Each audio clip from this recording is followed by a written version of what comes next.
What's up, everybody? This is the Sports League podcast. I'm your host, Alex League. We got Amanda back on the show. Good to have you, Amanda. Thanks for having me. Absolutely. And we got a special guest, former Saints and Rams fullback Mike Karney, on for the second time. Good to have you on, Mike. Hey, what's up, guys? How you doing? Thanks for having me on.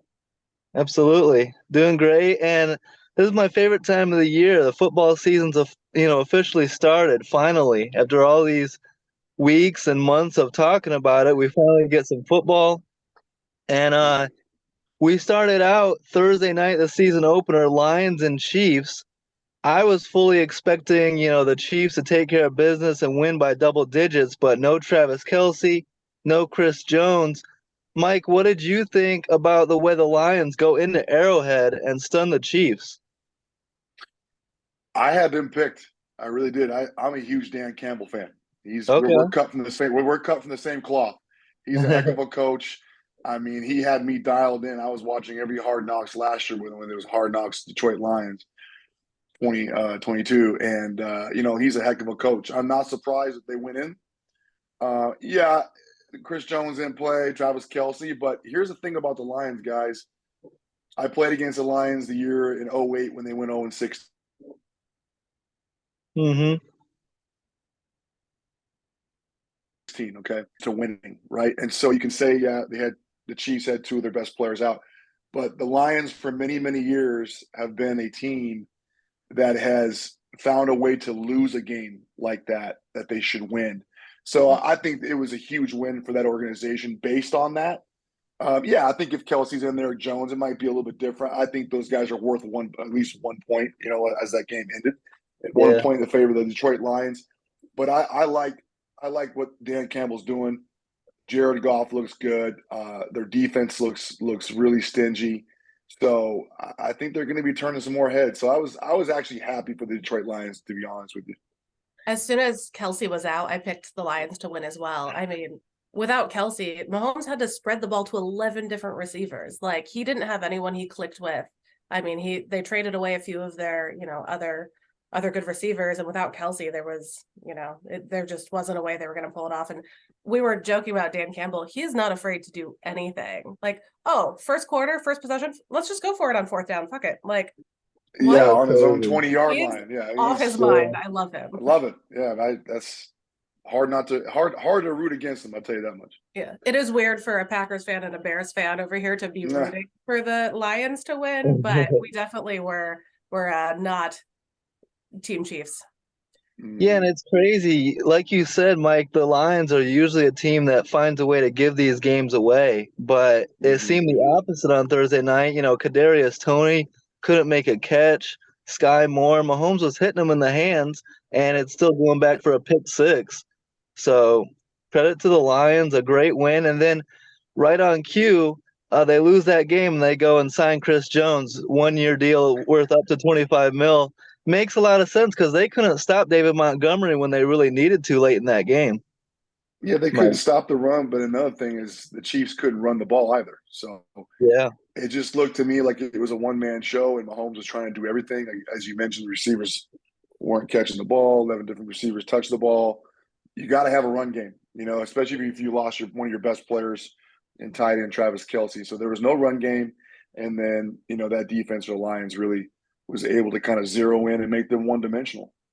Yeah. Absolutely. And they had 5 drops between the receivers they did have. And normally when your receivers aren't catching the ball, you turn to the run game, and they just didn't have one.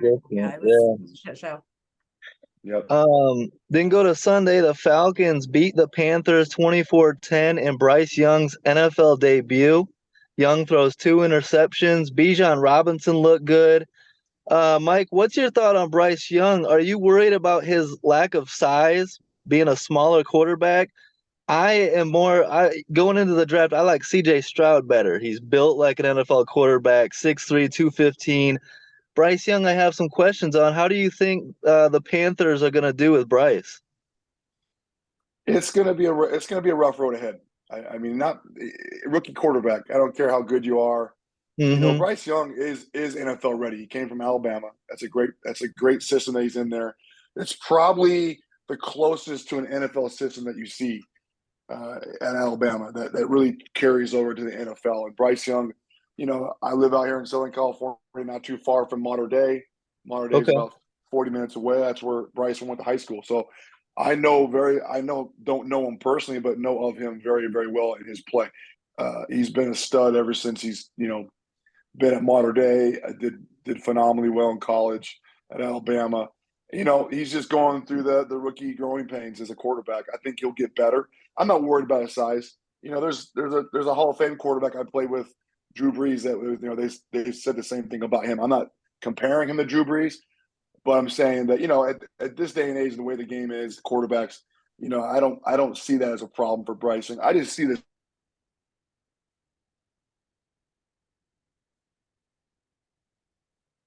the speed of the game, like the speed of the game from college to NFL is just a whole nother level, guys. So I think once that slows down for him, he'll be able to kind of settle down a little bit and do a little bit better. But new head coach. I mean, obviously Frank Wright's not a new head coach; he's been a head coach before. But new system, new everything, and I think it will be some time. There's going to be a lot of growing pains this year for that organization. Yeah. Yeah. I think the difference maker was the new defensive coordinator, honestly. I mean, obviously there were some change-ups in the offense, but I mean, Ryan Nielsen, he got off to a hot start. There was that big 4th down stop inside the red zone, and then the interception, and then the new safety, Jesse Bates, the free agent they signed. Yeah. I mean, he had 2 picks during the game. So I think Yeah. defense had kind of changed the outcome of that game a lot as well. Absolutely. Let's go Bengals Browns. The Browns beat the Bengals 24-3. Not an outcome a lot of us saw coming. It was sloppy weather, rainy in Cleveland, but Joe Burrow throws for just 82 passing yards. Mike, how surprised are you by that? The Browns defense looked really good. Browns look really good, and they ran the ball. They look Yeah. really good. I mean, that's Cleveland weather, right? I mean, that's the Browns love playing in that, and that's not a conditions that you want to play in if you're throwing the ball, like for Burrow. I think the calf injury really set him back a little bit. He looked off. Yeah. He didn't look like he was on time. O-line didn't do well. It's tough. They've had the last couple of years. They've been very successful. Teams are now starting to figure him out, and that happens. So, not a good outing, but I think he'll bounce back. He's one of the top quarterbacks in the league. But you got to hand the Cleveland Browns. I mean, how many years in a row? I don't have it in front of me, but have the Cincinnati Bengals beat the Browns on opening week, or when they do come across each other? It's a lot more Bengals and Browns, that's for sure. So I think Yeah. that's a good thing for the Browns. They're able to run the ball, like I said, and play great defense. Yeah, that was one of only 2 games I got wrong this weekend, so I'm kind of annoyed because I was pretty close to perfect. But yeah, I mean the 106 yards Chubb put up, and then they had 3 other runners who put up about another 100 yards between the 3 of them. So I mean, it was all ground game, and the Bengals just didn't have any. So definitely surprised me. I will take that loss there.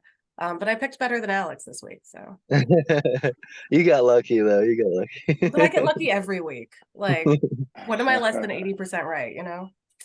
No, that's true. And the Browns were great on the run game, and it does suck they lose tackle Jack Conklin for the season. Tears his ACL Yeah, and saw MCL. So they're now going to be relying on rookie 4th-round pick out of Ohio State, DeJuan Jones. So we'll see if he can fill in, and the Browns can keep on going. But it's going to be interesting. Let's go Jags Colts. Jags win 31-21. Calvin Ridley looks great in his Jags debut. Anthony Richardson looked good as well for the Colts. But a big win for Jacksonville. Trevor Lawrence doing his thing. Mike, a lot of people expect the Jags to take a big step this year, maybe win their division and go on a deep playoff run. Do you agree with that? I do. I Yeah. wasn't surprised by the win. Doug Peterson's a proven head coach, player, and he's been in the league for how many years now? 30 years, 35 years as player and coach. He's a quarterback whisperer. I mean, he played quarterback himself, and he's done a fantastic job with Trevor Lawrence's growth at the quarterback position. So, Calvin Ridley, you mentioned. So, yeah, I see them winning that division for sure. I mean, I don't, Houston's got a new head coach. Tennessee's kind of They're kind of hit and miss. Mhm. So yeah, I really do see them being the favorite in that division. Yeah, I like them too. And that 27-point comeback in the playoffs last year was a lot of fun to Oh watch. yeah, against the Chargers, yeah, absolutely. Hmm. Um, Amanda, what's wrong with the Colts? You got, Anthony Richardson looks good. Why are they not, I can't wait to see Jonathan Taylor, and I hope that he gets a long-term deal there because wouldn't that be fun to watch Anthony Richardson and Jonathan Taylor the same backfield? I think it would be a great duo. I think the Packers would go on to championship games after losing in week one, so I don't put too much stake into week one. There were a Yeah. couple games that felt like postseason games this weekend, which was, Yeah, it's a good point. the Jets game felt like a postseason game. It was crazy. Yeah. Like there was so much hype this weekend, but it is week one. It doesn't mean anything long term, really. So I think some Mm, people just need to shake the rust off and get everybody on the field together officially and give it a game or two to see how they click into place there. To yeah. piggyback that on Amanda, I mean that's 17 games, 18 weeks, a lot can happen. Mhm. A Yeah. lot can, and the more injuries, and I don't put a lot of stake into week one either. Yeah. So I agree with you on that. It's a good point. And then the Bucks beat the Vikings. Another outcome that a lot of us didn't see coming. 20-17 at Tampa Bay. Baker Mayfield no turnovers versus Kirk Cousins 3 turnovers. Wow. Mike, I know you're a fullback. You like the running game and all that. I criticize the Vikings a lot this offseason for moving on from Dalvin Cook, and I think they're going a little too pass happy, relying on Kirk Cousins and Justin Jefferson and those weapons. Do you agree with that? And then the turnovers, if you're balanced on offense, you take some of the responsibility off of Kirk Cousins. I just don't really understand what the Vikings are doing. You do. You need a run game, and I do see a little bit pass happy. Kevin O'Connell, Mm-hmm. he's comes under that Sean McVay tree. He was here in LA, Yeah. Yeah. and Sean gets a little pass happy out here. So here's another thing, guys. First year last year for Kevin O'Connell. No one really knew what they were going to be. Now everyone Mm-hmm. knows who they are. You got a bullseye on your back, you got a target on your back. People know what you do. Last year, Yeah. teams are coming in not quite understanding or knowing. Losing Dalvin Cook hurts, having that run game. I agree with that 100%. But also, teams now know your blueprint. And so the games get a little tougher. I remember in 06, we went all the way to the NFC Championship game, won our division. The next year, we finished 7-9. I mean, so it's like everyone knew what we all were about and what we did. And so it's tough in this league to bounce back year after year after a successful season. So, but run game for sure. Baker Mayfield, I mean, no turnovers, really. I mean, I was shocked. I'm Yeah. shocked You by bite your him having tongue. I love Baker Mayfield. I've yeah, been rooting for him his whole I don't career.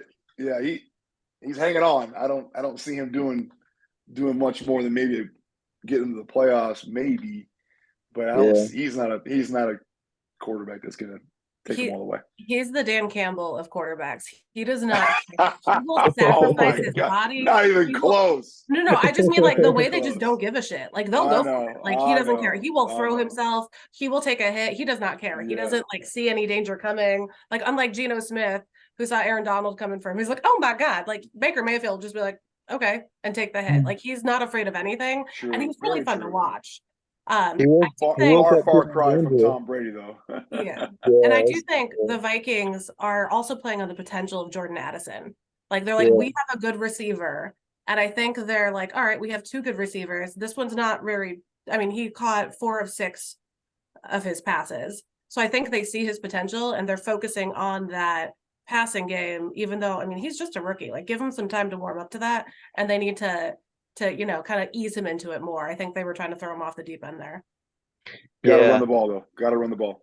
Yeah. Gotta be balanced for sure. And let's go to your Saints. Shocking the Ah, Titans or beating the Titans 16-15. Derek Carr, new quarterback yeah. there in New Orleans. Are you excited about Derek Carr coming over with a chance to kind of rewrite the script on his career?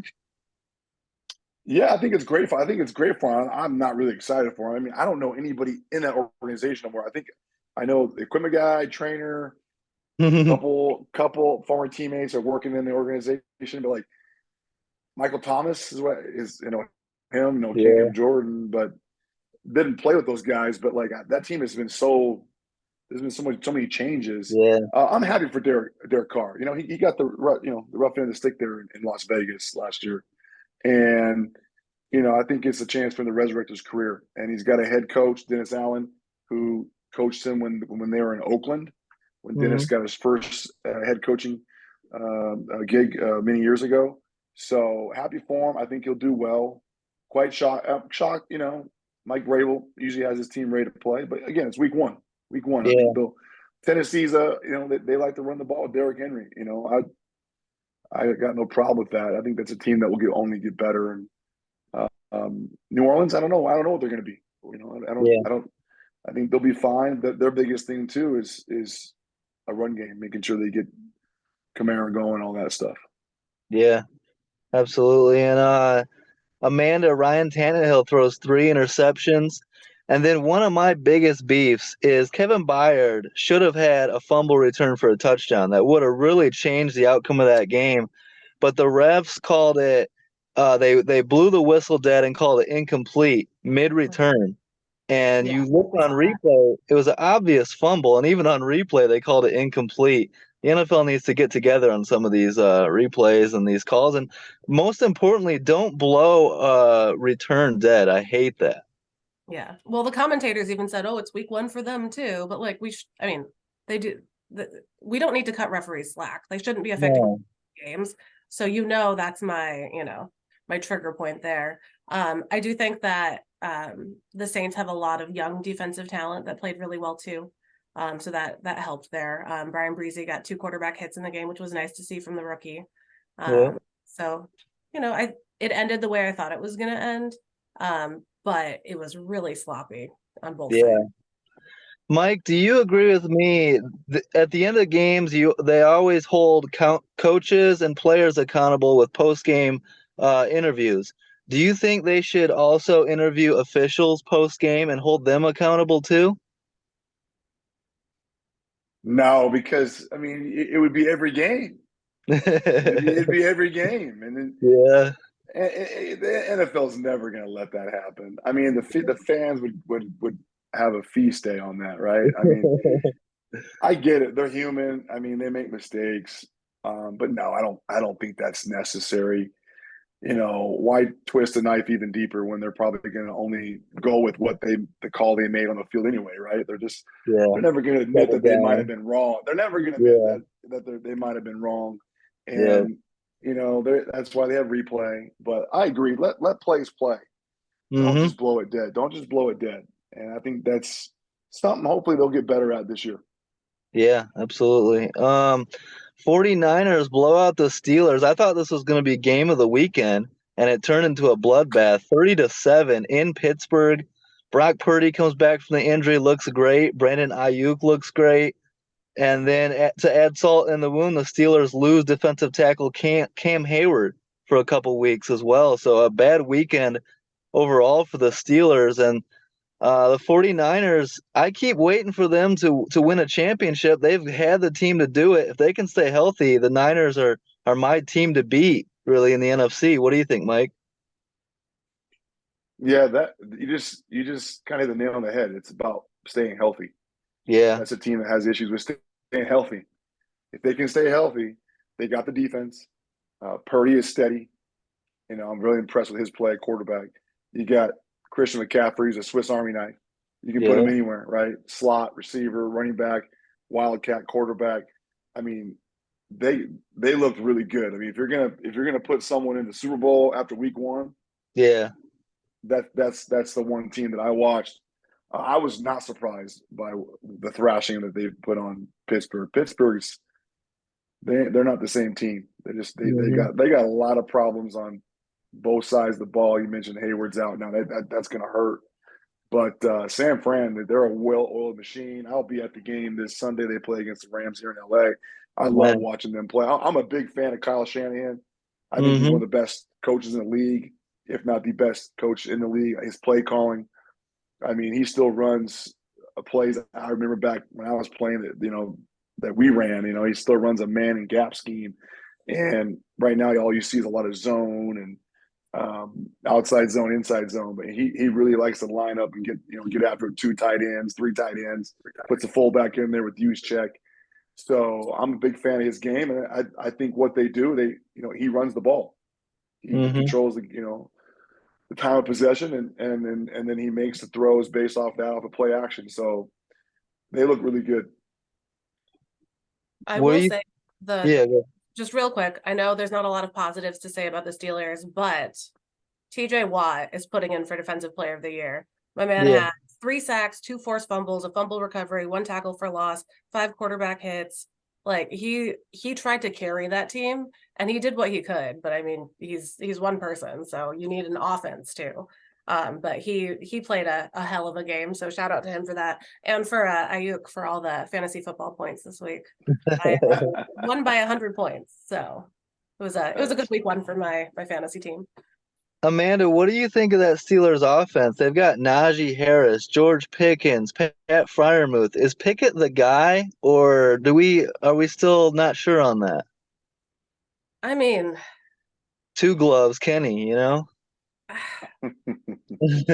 mean, again, it's week one. Like we'll see what happens. It's one of those situations where like he, did his thing in college and you and I talked about him in the draft and how we thought he was gonna do. Yeah, I think it's just gonna be a wait and see if his play adjusts to the NFL and kind of go from there and watch if he settles into the organization. I'm kind of holding out hope Mitch Trubisky gets thrown in there, but you know what they say. Mm.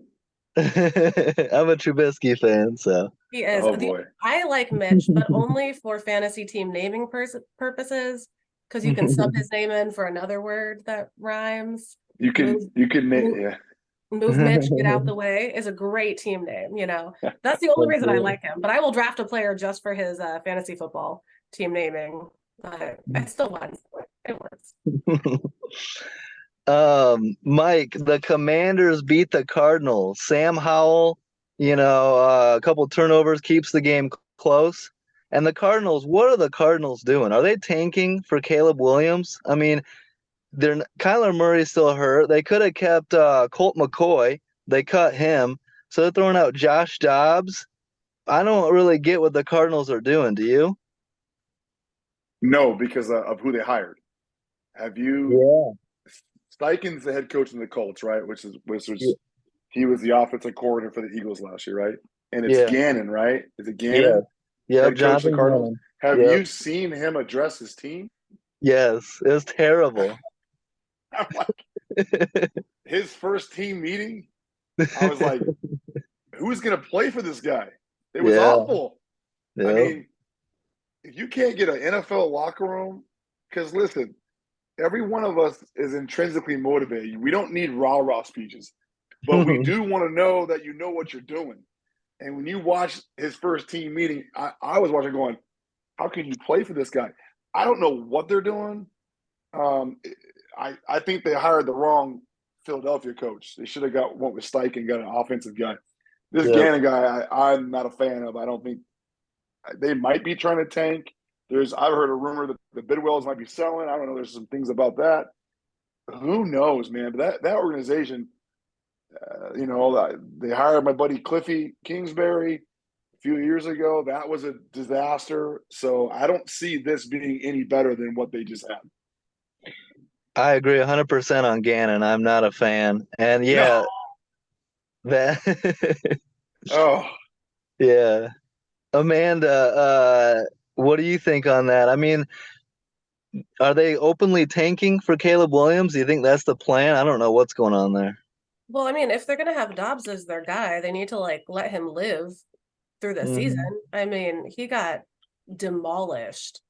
Like who's their guy after him? Like if he's their guy, like what happens when he just gets smashed and doesn't get back up one of these weeks? Like Like he had some rookie hard fifth day. round Clayton Tune. Sorry, So like yeah. yeah, not They I much. mean, they if they're seem to be yeah, actively tanking, if you ask me, but if they're tanking, then they better get Kyler Murray healthy in time, which he will be, because Hmm. they tied a lot of money up into him. Yeah. So they're gonna have to do something if they're gonna tank and get that. Yep. Absolutely. The Ravens beat the Texans 25-9. Baltimore starts slow on offense. It was only 7-6 at halftime, but got it going. Were able to get the win, but the Ravens suffer a loss. J.K. Dobbins out for the season with a torn Achilles, so that's going to hurt them.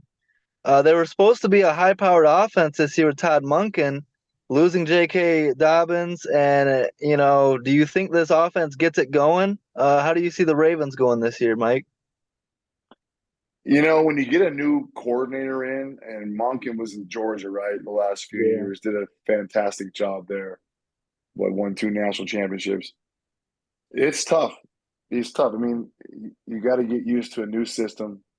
It's not as easy as it looks, right? You think, oh, we got Lamar Jackson, we got Dobbins, you got OBJ. It takes time.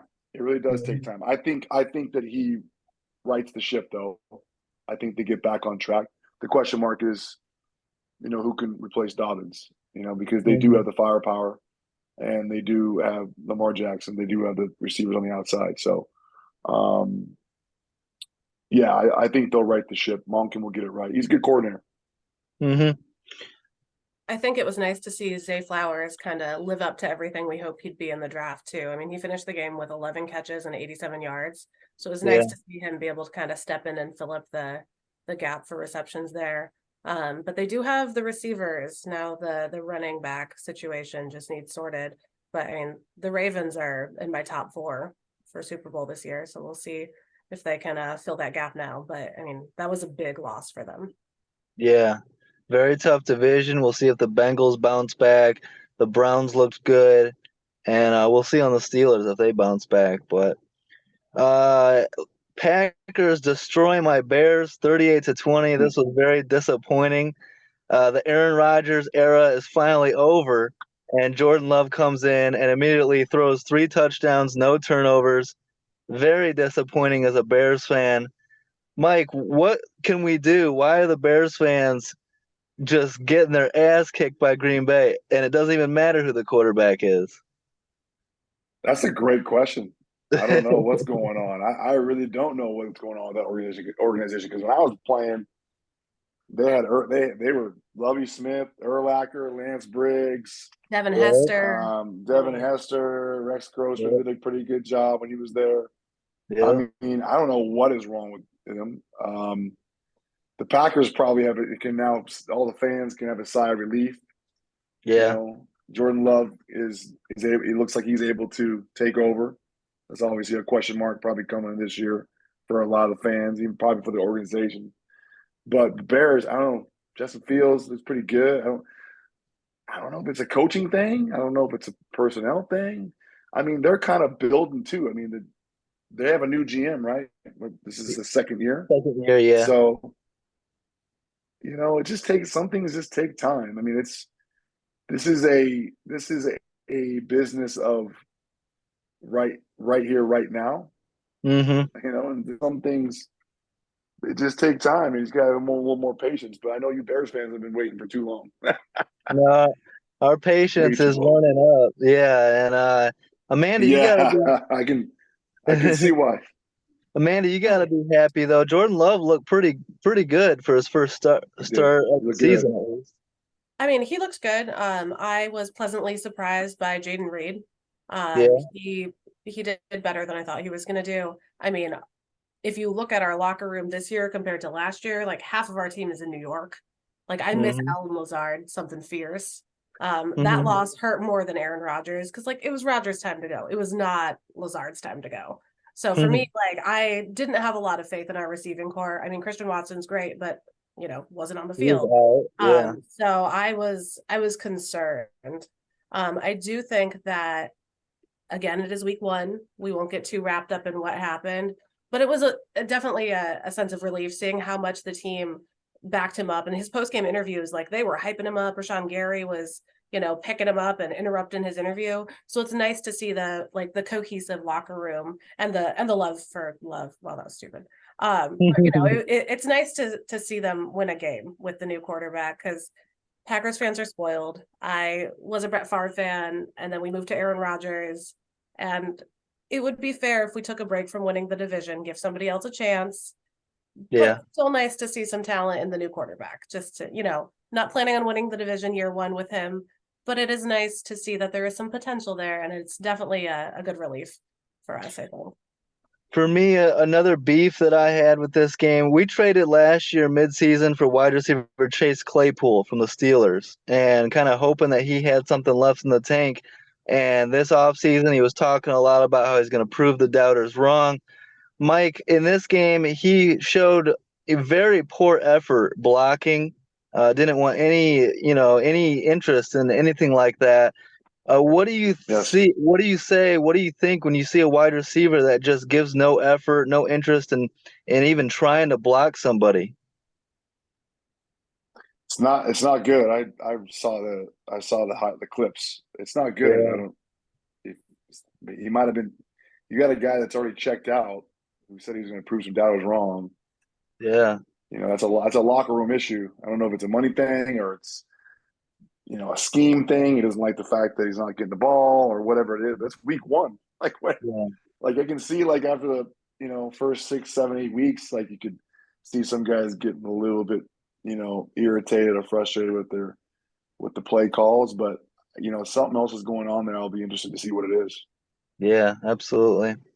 I will say one highlight for the Bears, your rookie running back, Rashawn Johnson, he Yeah. was great. I don't know why he didn't get to play in the first half. Like, I don't even know if he was on the field at all in the first half, but he played mostly in garbage time and towards the end there. But he's got some wheels, and he was rolling over our defenders.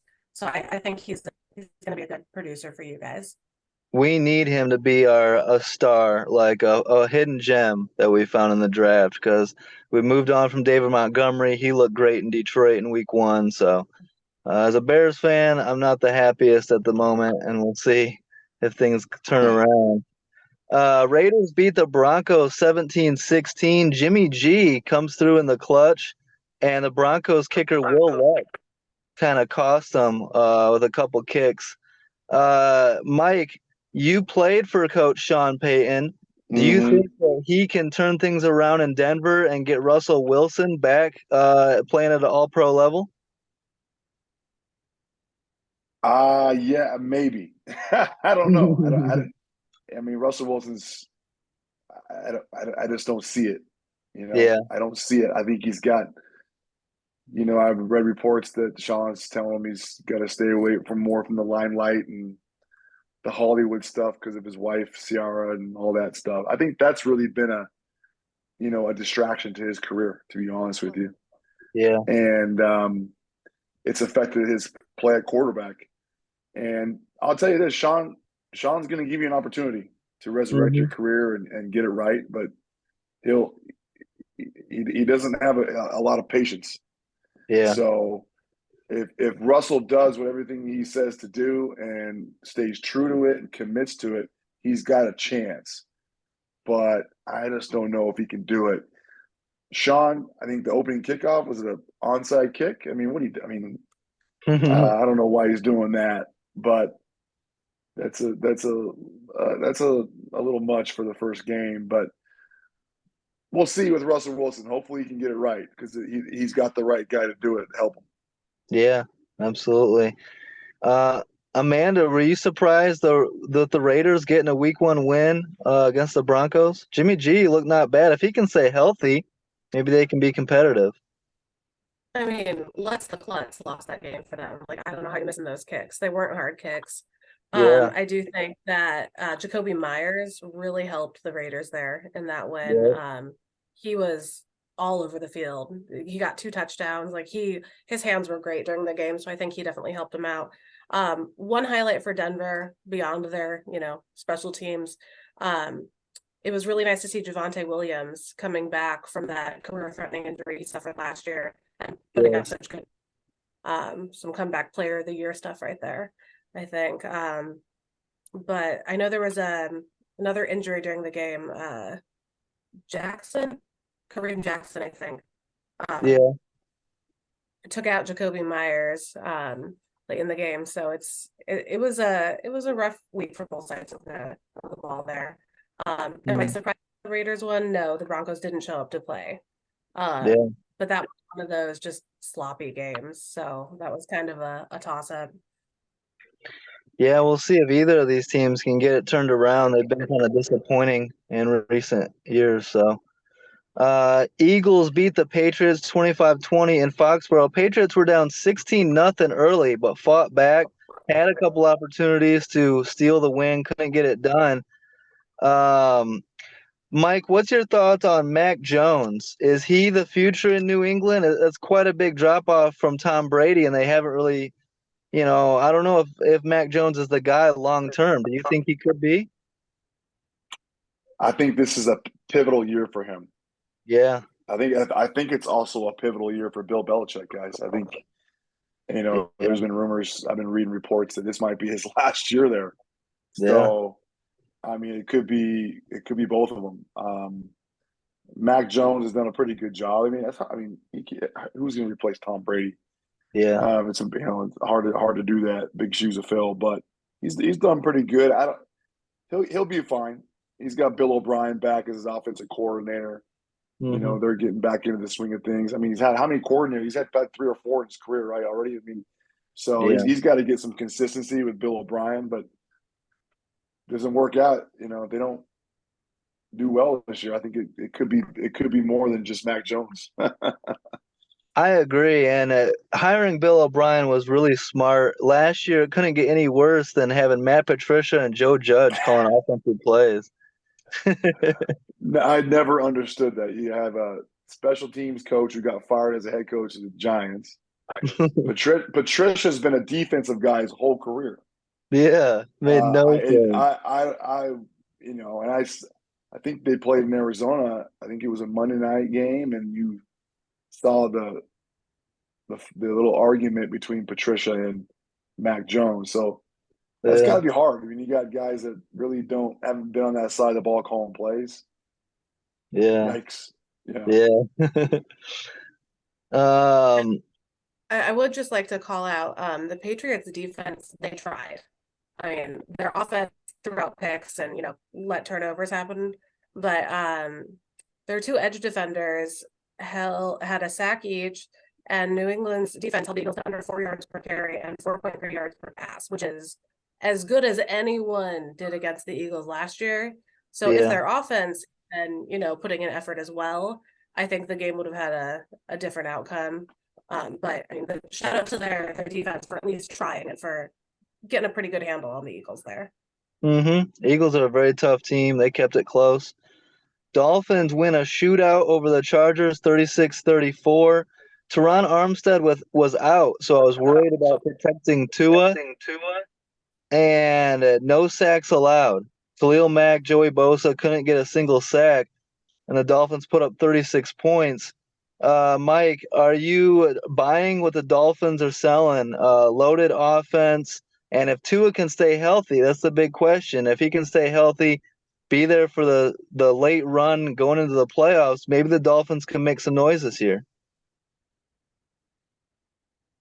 I believe so. Tua Tagovailoa, Yeah.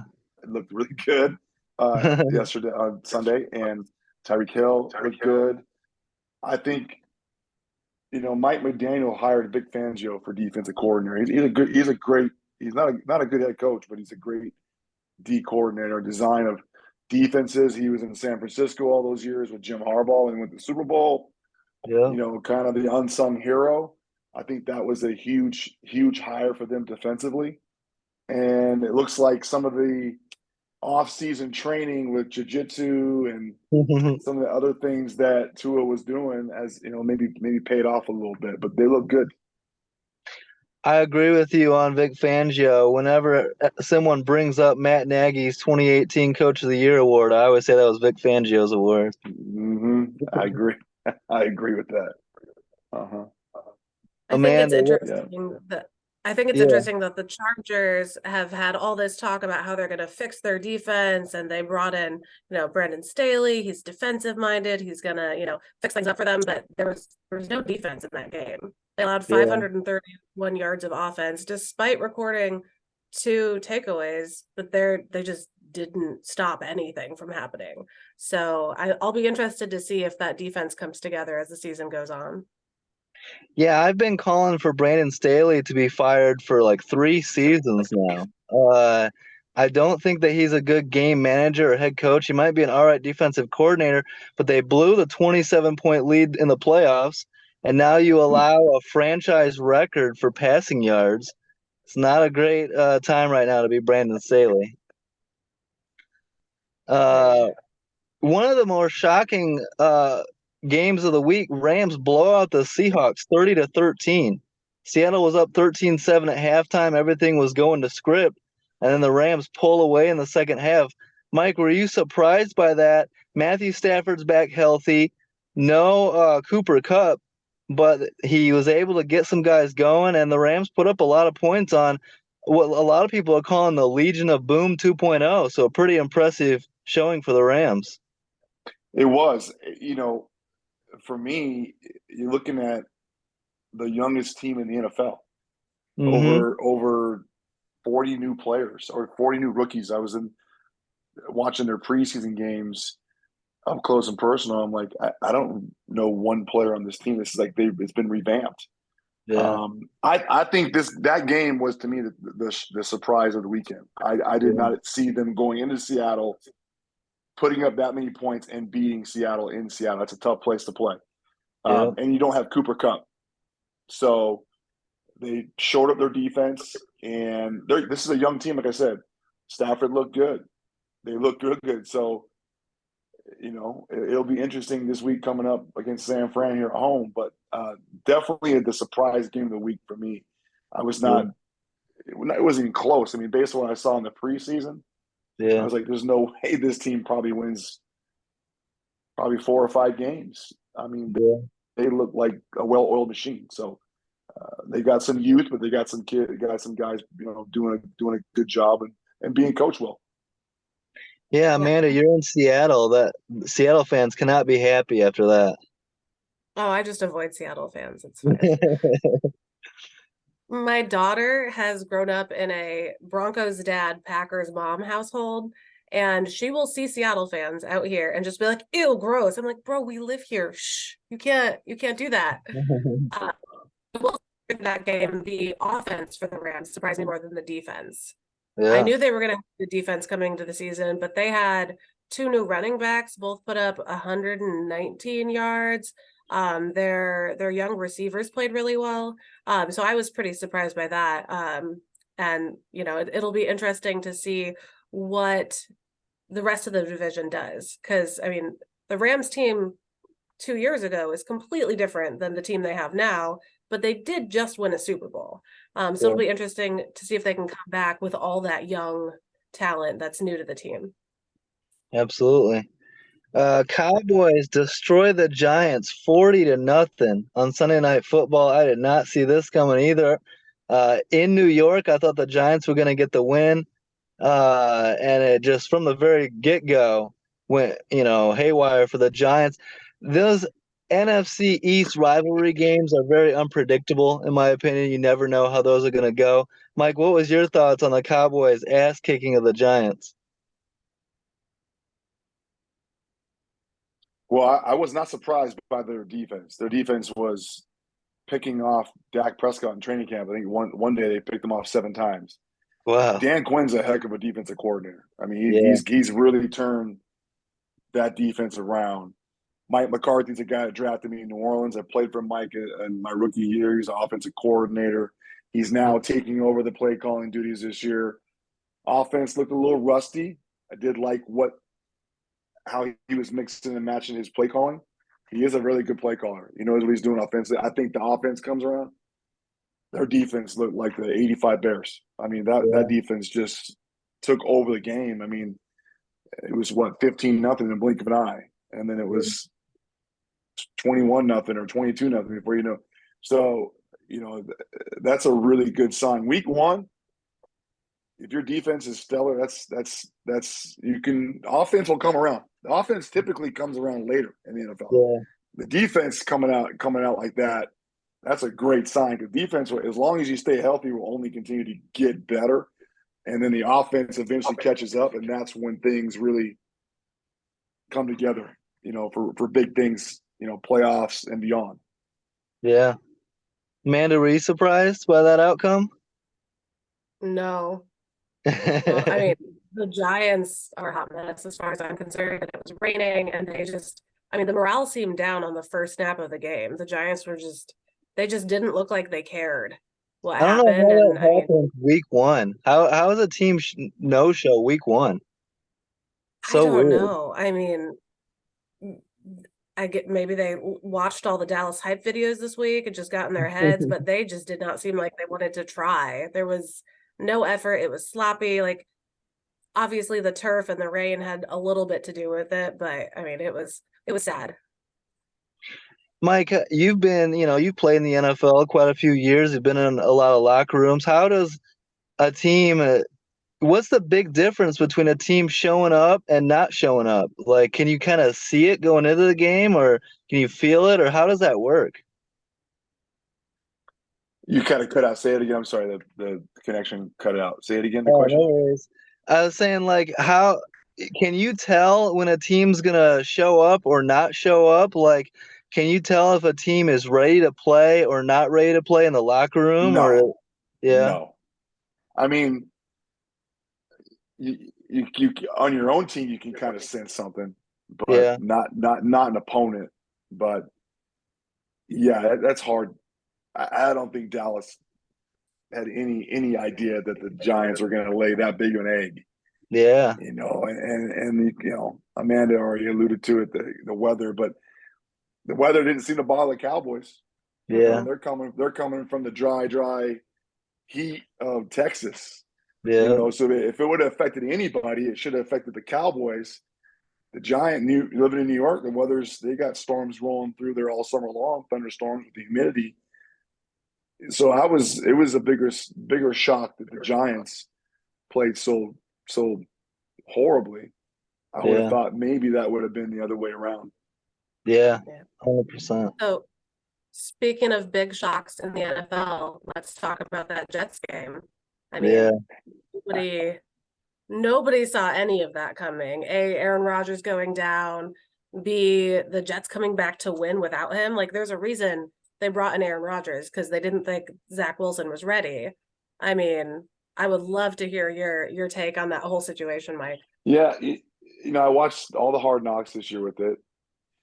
The one thing that was really, I just kind of looked at going, wow, it's a little weird. Even my wife asked me, she's like, do you feel like they're kind of sucking up to Aaron Rodgers, like the players, like they're all enamored with him? I'm like, yeah, it's really weird. But I know some of these guys that he's teammates with were probably, I think there's some of them were 4 or 5 years old when he was a rookie in the NFL. yeah, So there is that shock and awe that you're playing with Aaron Rodgers, right? Because all these guys grew up watching him play. So, but what I learned about Aaron is I've heard so many things about him over my career. That he's this, that he's that, and I like to kind of let people speak for themselves. And I was actually impressed with the way he handled himself with the other quarterbacks. yeah, I heard in Green Bay by many people that played in Green Bay or knew of the situation in Green Bay that Brett Favre was not the nicest guy to him when yeah, he was drafted to Green Bay. So there's a guy that could in turn, now he's in Brett Favre's position, right? He can now say, I'm just going to be how Brett Favre was. I'll just be a jerk to all these guys. I really became more of a fan of him by the way he was trying to get the younger quarterbacks, the Zach Wilsons, right? yeah, Who first round pick, supposed to be a franchise quarterback. Trade for Aaron Rodgers, what he's been able to do to his career. I think Zach, I think he had an interception, and but he made some plays. I think him being there, Aaron being there for Zach, is really going to help him. But yeah, I was really impressed by Aaron and just him being, the older guy that's given back all the wisdom that he learned over his years. Um, you hate to see a guy go down with injuries 4 plays in. But as I mentioned in the beginning, the honeymoon's over. It's yeah, like, that now it's back to real football. And it was a freak deal. And it sucks for him. I think he'll bounce back. I think he'll I think he'll be ready to go next year and want to finish it off on his own terms. But yeah, I think it was great to watch the Jets able to say, "Hey, this happened." Something like that, Amanda, can devastate a team, right? Your future Hall of Fame quarterback, who you just signed, who you're so excited to play with, goes down in the fourth snap. Most of the time, that could send a shockwave and get the team to kind of the morale to dive, right, and go down. And I kind of expected the Jets to lose after that, Yeah. but that just goes to show you what type of players they have in the locker room. It's a credit to Robert Saleh and his leadership because they really didn't flinch and they just stayed the course. And how cool was it for the walk-off punt return by a kid that just made the team Yeah. a couple weeks ago, right? I mean, I Cool. watched the Hard Knocks where they brought him in, undrafted kid. So what a story, what a horrible way to start the night, but what a storybook ending for the Jets. Yeah, I think watching Gibson win that one was just amazing. And to touch on what you said about Aaron Rodgers with the quarterbacks, he's been a lot of drama. There's been a lot of storylines about him. So from a Packers fan, like it was time for him to go. But how he handled passing over the reins to Jordan Love and, sending him a gift in his locker and leaving notes and stuff, and just his shout outs to the, his replacement it's been really nice to see more of his character and less of the media's interpretation of his character. Yeah. And then last night, especially like watching the support the team had for both him and for Zach Wilson. I mean, Josh Allen gave that game away. Whitehead was insane in the game. And then Gibson, I think the Jets can do plenty without him this year with some of the young talent they have on their team. Yeah, and speaking to that, Mike, Josh Allen, the Bills have had championship expectations for a few years now. And they've had great teams around Josh Allen. Last night, he commits 4 turnovers and played a big role in the loss and keeping the Jets in the game. He didn't play great in the Bengals playoff game last year. Do you have any concerns about Josh Allen going forward about decision making and protecting the football and his ability to take the Bills where they want to go to a Super Bowl? No and yes. No, because no and yes. I think he's the guy. I mean, he's a top 5 quarterback in the league.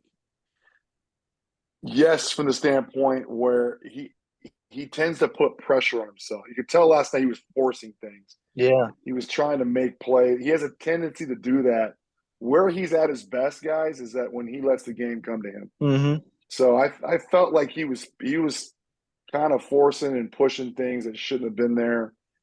And he just ultimately had a bad night. I mean, it happens. I mean, it's like we've already been talking about throughout the show. It's week 1. Some look great, some look bad, some look average.